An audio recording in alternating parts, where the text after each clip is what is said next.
Shalom saudara-saudara, shalom seluruh jemaat Tuhan dan juga untuk semua keluarga yang dipelihara Tuhan dimanapun kita berada. Kita sangat bersyukur karena kita masih punya peluang untuk sama-sama mempelajari sebahagian dari kebenaran firman Tuhan. Sungguh pun dalam keadaan yang berbeza daripada keadaan yang sebelumnya. Kebebasan kita untuk bersama tidak seperti dulu, namun kita tetap bersyukur karena ini juga merupakan kesempatan yang baik untuk kita saling berkongsi berkat dari firman Tuhan. Dan kalau kita punya kesempatan untuk belajar firman Tuhan hari ini, itu bukti bahwa Tuhan sudah melindungi kita, sudah memberkati kita, memelihara kita karena Dia mengasihi kita. Baik saudara, kita langsung saja. Saya mengajak kita untuk berdoa bersama-sama sebelum kita teruskan pembelajaran kita pada hari ini. Mari kita berdoa.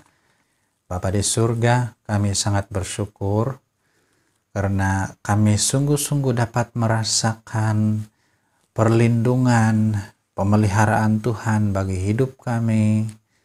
Sungguh pun di tengah-tengah keadaan dunia yang sedang dilanda oleh satu wabak, namun kami tahu Tuhan, Engkau melindungi kami, Engkau memelihara kami karena Engkau mengasihi kami.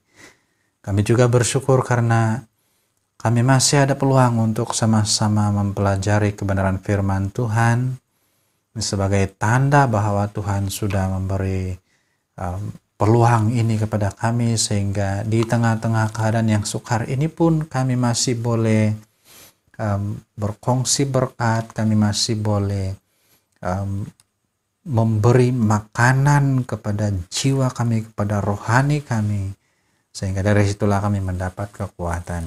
Terima kasih Tuhan, sepanjang pembelajaran ini Roh Tuhan memimpin kami sehingga kami dapat belajar dengan tenang. Terima kasih Bapa, dalam nama Tuhan Yesus kami sudah berdoa. Amin.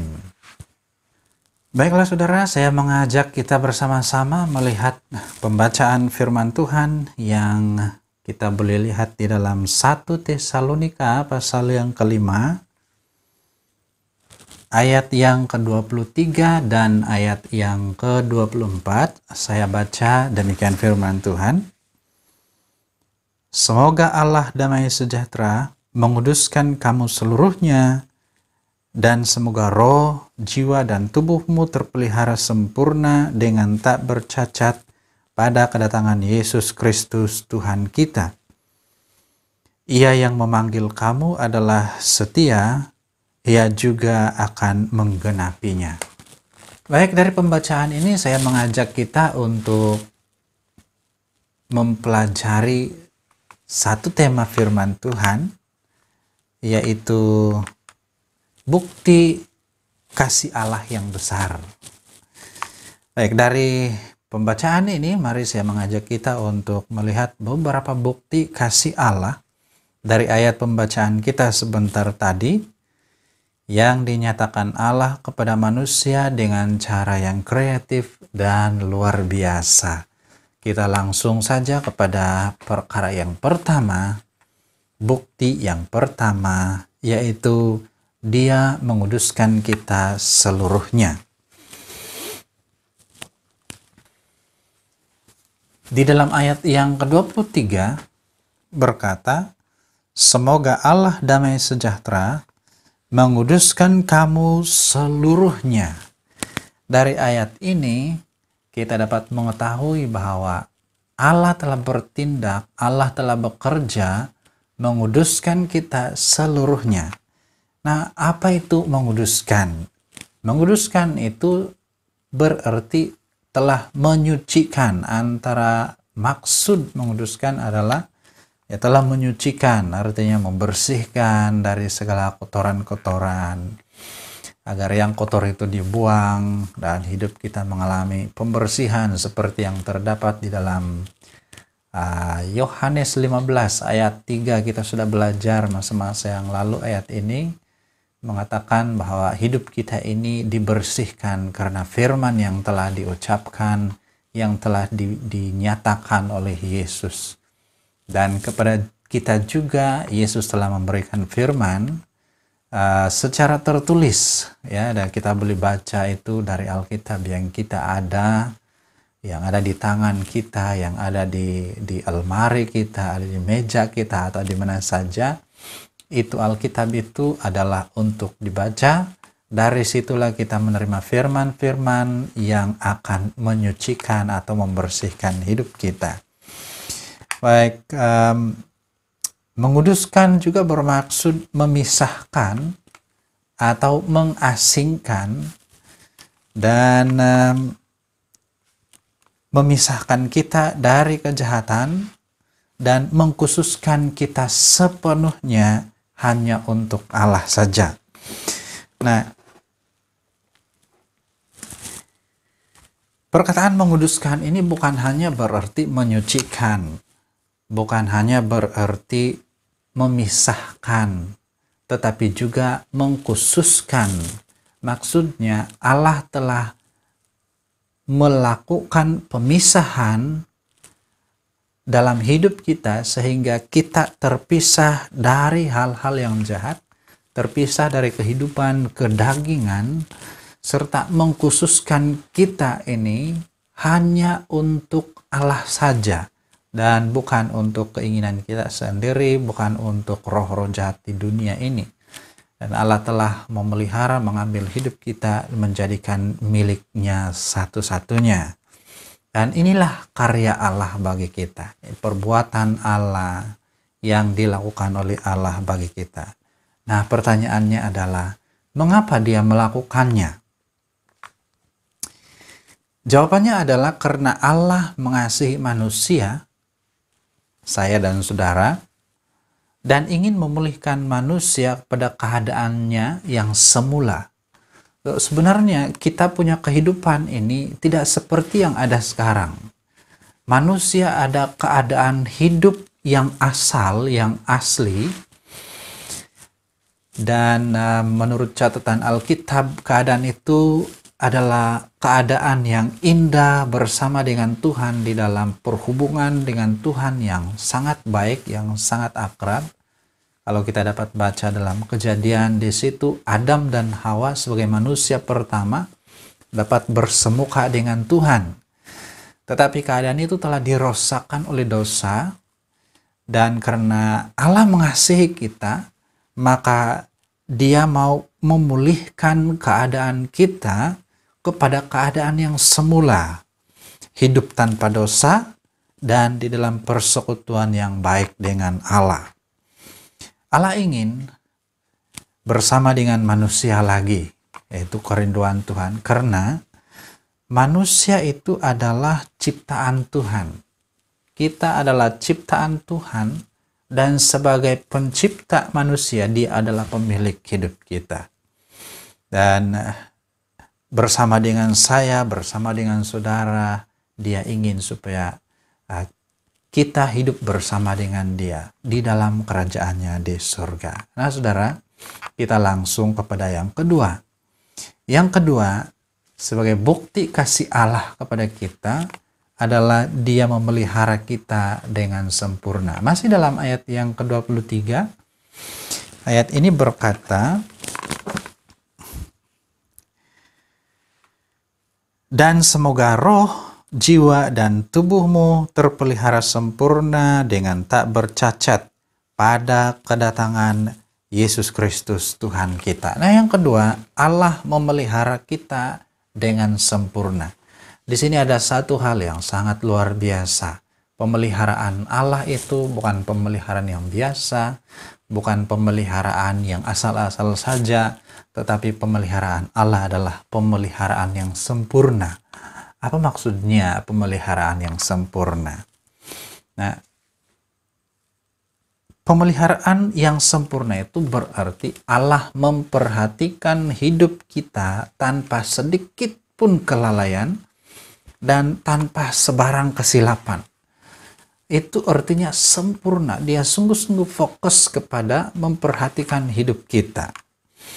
Dia memastikan dengan sungguh-sungguh agar kita tidak mengamalkan kehidupan duniawi, agar kita tetap hidup dalam persekutuan yang benar dengannya sampai ia datang kembali. Nah saudara, tindakan Allah ini adalah tindakan yang serius, tindakan Allah yang sungguh-sungguh, yang bukan sekadar memperhatikan dari jauh dan kalau terjadi apa-apa lalu Allah berdiam saja. Tidak, Allah memperhatikan kita secara khusus dan bersungguh-sungguh, dan dia bermaksud supaya hidup kita ini sentiasa di dalam kebenarannya, di dalam persekutuan dengannya, dalam persekutuan yang benar dengan dia. Salah satu cara Tuhan memelihara kita adalah dengan memberikan firman-Nya kepada kita agar hidup kita diperbaiki. Nah, di dalam 2 Timotius pasal 3 ayat 16 di situ mengatakan, segala tulisan yang diilhamkan Allah memang bermanfaat untuk mengajar, untuk menyatakan kesalahan, untuk memperbaiki kelakuan, dan untuk mendidik orang dalam kebenaran. Apakah tulisan-tulisan yang diilhamkan Allah? Itulah firman Allah. Firman-firman isi hati Tuhan yang disampaikannya kepada manusia melalui hamba-hambanya yang telah dipilihnya. Kepada mereka Allah mengilhamkan kata-katanya sehingga itu direkodkan dalam bentuk tulisan sehingga pada hari ini kita pun dapat membacanya. Dan tulisan-tulisan itu bermaksud untuk memperbaiki kehidupan kita di hadapan Allah. Nah, itulah sebabnya kenapa Alkitab yang kita pegang hari ini adalah Alkitab yang kita mengerti. Maksudnya diterjemahkan ke dalam bahasa yang kita mengerti. Seperti yang kita tahu bahwa Alkitab yang asal, tulisan Alkitab yang asal itu bukan di dalam bahasa kita.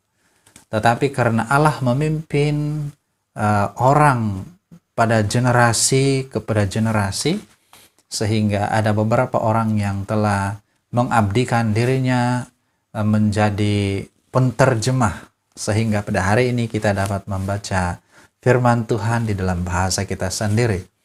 Dan mereka sudah lakukan itu dengan penuh komitmen, dan kita juga perlu komitmen untuk membacanya, menyelidikinya, dan hidup di dalamnya setiap hari.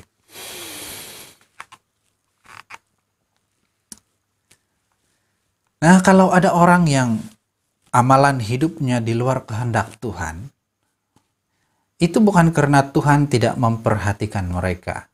Itu bukan karena Tuhan tidak memelihara mereka.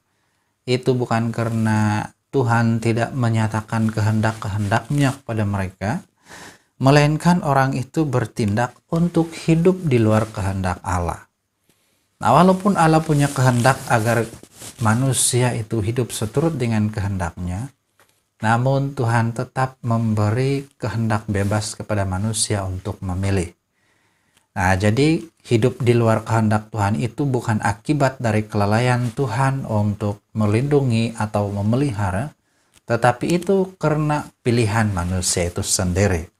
Jadi saudara, kita diperingatkan di sini agar kita dapat memilih kehendak yang benar, tindakan yang benar, yang akhirnya akan mempengaruhi cara hidup kita, sama ada kita hidup di dalam kehendak-kehendak Tuhan atau sebaliknya. Nah, pertanyaan lagi, mengapa dia melakukan ini? Mengapa dia memelihara kita dengan pemeliharaan yang sempurna? Jawabannya sekali lagi, karena Dia mengasihi kita. Allah mengasihi kita dengan kasih yang besar dan dengan kasih yang luar biasa, sehingga dia melakukan ini untuk kita. Nah, yang ketiga, bukti kasih Allah yang ketiga adalah Allah memanggil kita. Di dalam ayat yang ke-24 berkata, Ia yang memanggil kamu adalah setia, Ia juga akan menggenapinya. Ia yang memanggil kamu, artinya kita ini adalah orang-orang yang dipanggil Tuhan. So, kita sudah belajar beberapa jenis panggilan. Panggilan umum yang membawa kita untuk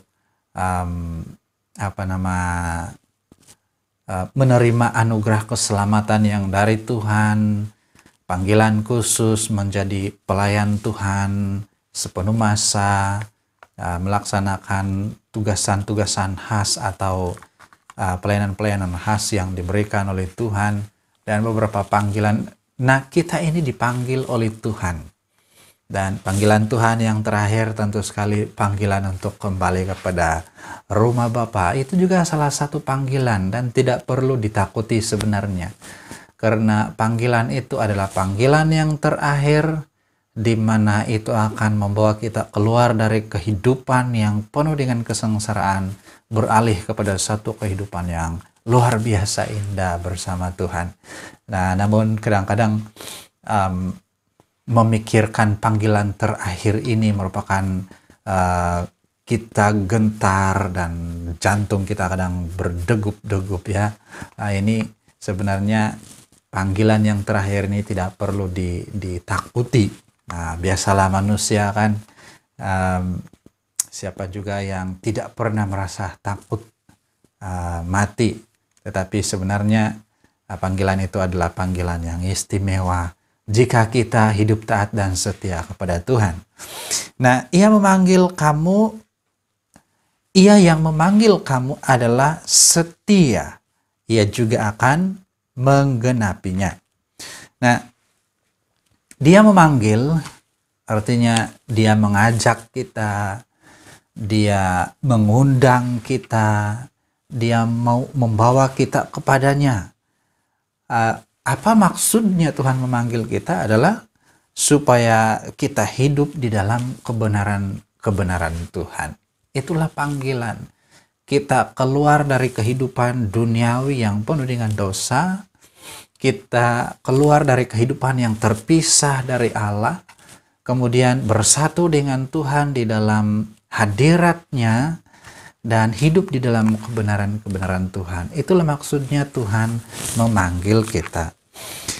Nah, kita dapat meresponi panggilan Tuhan itu tanpa ragu-ragu. Kenapa? Karena di dalam ayat ini berkata, Ia yang memanggil kamu adalah setia. Nah, karena Dia adalah setia dan pasti menggenapi janjinya. Itulah sebabnya kenapa kita dapat meresponi panggilan Tuhan ini tanpa ragu-ragu. Kepada manusia mungkin kita kadang ragu-ragu. Ya, apakah betulkah dia punya ajakan ini atau sebagainya. Ya, kadang-kadang ada orang yang mengajak tanpa sungguh-sungguh. Ya. Dia mengajak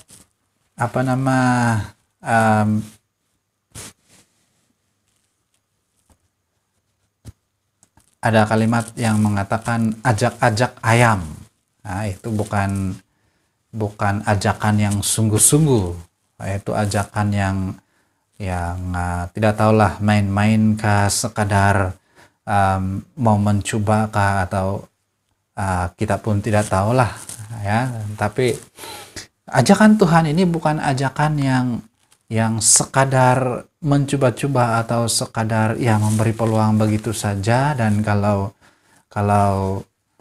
kita mau sahut panggilannya terserah atau sebagainya. Tidak, Tuhan sungguh-sungguh mengajak kita datang kepadanya dengan satu jaminan bahwa apabila Dia mengajak kita, apabila Dia mau memanggil kita, mau supaya kita hidup bersama-sama dengannya, maka panggilannya itu dapat dipercayai.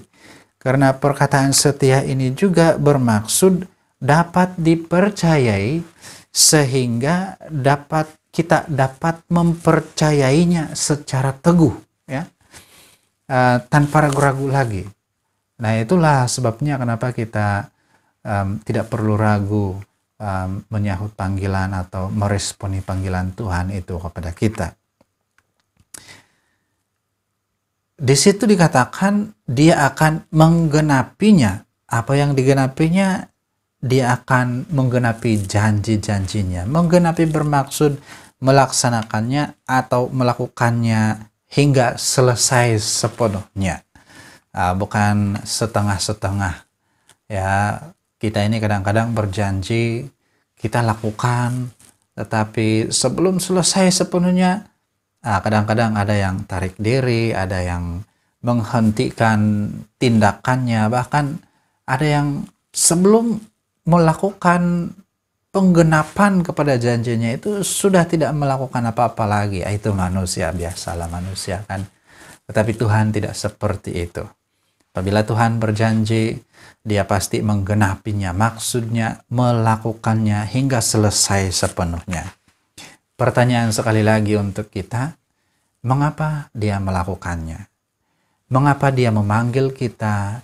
Mengapa dia menggenapi janji-janjinya sehingga selesai? Jawabannya sekali lagi sama, yaitu karena dia mengasihi kita dan ingin agar kita hidup bersama dengannya. Begitu besar kasih Allah kepada kita, sehingga dia melakukan hal-hal ini bagi kita. Allah kreatif dalam menyatakan kasih-Nya kepada kita, tetapi dia juga mengasihi dengan sungguh-sungguh. Kadang-kadang tindakan kasih-Nya itu sukar untuk dimengerti. Namun satu hal yang pasti adalah, bila dia mengasihi, kasih-Nya itu tidak pernah berubah. Apabila dia mengasihi kita dengan kasih yang besar, maka kasih itu akan kekal dan akan tetap berterusan sampai bila-bila. Walau sukar untuk dimengerti, kita harus menerima kasih-Nya karena itu adalah anugerah yang tak ternilai harganya. Dan bila kita dikasihinya, itu bukan karena kita layak untuk dikasihi, tetapi karena dia berkeputusan untuk mengasihi kita. Itu keputusan Allah sendiri. Kalau Allah tidak berkeputusan untuk mengasihi kita, atau apabila dia melihat kelayakan kita, baru dia mau mengasihi kita, sampai bila-bila pun kita tidak akan mengalami kasih Tuhan. Tetapi karena Tuhan berkeputusan mengasihi kita walaupun kita tidak layak, maka kita menikmati kasih Tuhan yang luar biasa itu, sehingga dia memulihkan kita dan mau membawa kita kepada dirinya agar kita hidup bersama dengan dia selama-lamanya. Hiduplah dalam anugerah kasih Tuhan itu dengan setia sampai Tuhan Yesus datang. Saudara, Tuhan tidak pernah gagal mengasihi kita. Walaupun kita seringkali gagal meresponi kasih Tuhan itu dengan respon yang benar, dengan respon yang Tuhan kehendaki, namun itu tidak menghalang Tuhan untuk menyatakan kasih-Nya kepada kita. Tidak menghalang dia untuk mengasihi kita. Karena itu mari kita hargai kasih Tuhan itu di dalam hidup kita dengan berusaha menempatkan diri kita di hadapan Tuhan sebagaimana seharusnya. Mari kita berdoa. Bapa, terima kasih. Engkau sudah menyatakan firman-Mu. Kami sudah belajar bahwa Engkau mengasihi kami dengan cara yang kreatif dan luar biasa. Kami tahu Tuhan bahwa kami sering kali gagal untuk meresponi kasih Tuhan dengan benar. Namun kami bersyukur karena Engkau tetap mengasihi kami walau bagaimanapun keadaan kami. Dan satu hal yang kami minta, mohon supaya Tuhan memberikan tunjuk ajar kepada kami, mendidik kami, membimbing kami, agar hari demi hari kami dapat hidup di dalam respon yang tepat akan kasih Tuhan sepanjang hidup kami. Namun Tuhan, bila kami gagal lagi, mohon supaya Tuhan dengan penuh kesabaran membimbing kami lagi. Biar kiranya firman Tuhan yang sudah kami pelajari bersama hari ini memberi kekuatan baru, semangat baru, tekad baru untuk hidup di dalam kasih Tuhan dan hidup di dalam kebenaran-kebenaran Tuhan sebagai respon kami akan kasih Tuhan. Bapa, terima kasih. Kami sudah berdoa di dalam nama Tuhan Yesus. Amin. Oke saudara, terima kasih sudah mendengarkan. Tuhan Yesus memberkati. Dan kalau Anda merasa diberkati, Anda boleh kongsikan video ini kepada ahli keluarga serta rekan-rekan agar mereka juga sama-sama menikmati berkat.